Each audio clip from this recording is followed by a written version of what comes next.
हम आज की वीडियो में सल्तनत उस्मानिया के बानी उस्मान गाजी की दोनों बीवियों यानी मलहून खातून और बाला खातून का आपस में मवाजना करेंगे। आज की वीडियो में हम मलहून खातून और बाला खातून की पैदाइश से लेकर इनके ख़ानदान, शादी के साल और किस खातून से उस्मान गाजी की कितनी औलादें हुईं और इनकी औलादों ने सल्तनत उस्मानिया के लिए क्या खिदमत अंजाम दी, इन सब पर बात करने वाले हैं। मलहून खातून की पैदाइश 13वीं सदी ईस्वी में अनातोलिया में हुई। बाला खातून की पैदाइश 1257 में तुर्की में हुई। मलहून खातून का पूरा नाम मलहून बिनते उमर था और तारीख में आपको मलहून खातून, माल सुल्तान और टाइमेरिया सुल्तान के नाम से याद किया जाता है। बाला खातून का पूरा नाम बाला बिनते ऐदावाली था और तारीख में आपको बाला खातून और राबिया बाला खातून के नामों से पुकारा जाता है। मलहून खातून के वालिद का नाम उमर बे या उमर अब्दुल अजीज बे बताया जाता है। बाला खातून के वालिद का नाम शेख ऐदावाली था, जिनका शुमार उस वक्त की मशहूर शख्सियात में होता था।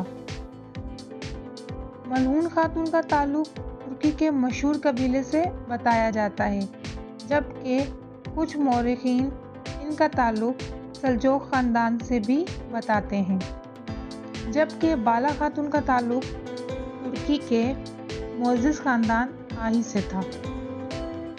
मलहून खातून की तरबियत एक जंगजू खातून के तौर पर की गई थी। आपको तीरंदाजी, तलवारबाजी और नेज़ाबाजी समेत तमाम जंगी फ़नून में महारत हासिल थी। बाला खातून की तरबियत इनके वालिद शेख ऐदावाली ने की थी। आपने अपने वालिद से कुरान और हदीस का इल्म सीखा था। आपका रुझान मजहबी तालीम की तरफ ज़्यादा था, इसलिए आप मजहब से काफ़ी करीब थी। तारीख के मुताबिक मलहून खातून उस्मान गाजी की पहली ज़ौजा थी, जबकि बाला खातून उस्मान गाजी की दूसरी ज़ौजा थी। मलहून खातून का निकाह 1280 में उस्मान गाजी से हुआ। यह वो दौर था जब काई कबीले पर अर्तुगरुल गाजी हुकूमत करते थे। बाला खातून का निकाह 1288 में उस्मान गाजी से हुआ। इस वक्त उस्मान गाजी काई कबीले के सरदार थे।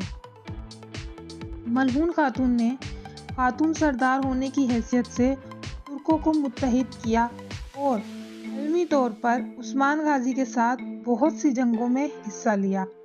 बाला खातून ने भी सल्तनत उस्मानिया के क़याम में उस्मान गाजी का भरपूर साथ दिया। मलहून खातून से उस्मान गाजी को 7 औलादें नसीब हुईं, जिनमें 6 बेटे और 1 बेटी शामिल थी।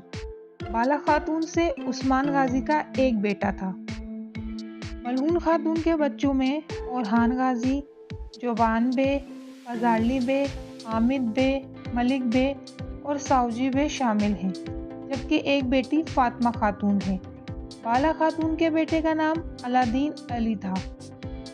मलहून खातून का बड़ा बेटा ओरहान गाजी उस्मान गाजी के बाद तख्तनशीन हुआ, जबकि बाला खातून का बेटा अलाउद्दीन पाशा सल्तनत उस्मानिया का पहला वज़ीर मुकर्रर हुआ। ओरहान गाजी और अलाउद्दीन पाशा से मुतल्लिक मैंने तफसील से एक वीडियो बनाई है, जिसका लिंक डिस्क्रिप्शन में दे दिया है, ज़रूर देखना, आपको पसंद आएगी। मलहून खातून का इंतकाल 1324 या 1326 में हुआ था। आपकी एजाज़ी कब्र सोगुत में वाक़या है। बाला खातून का इंतकाल 1324 में सोगुत में हुआ। आपको आपके वालिद शेख ऐदावाली के साथ सपुर्दे खाक किया गया। वीडियो अच्छी लगी तो लाइक करें और चैनल को सब्सक्राइब करें। शुक्रिया।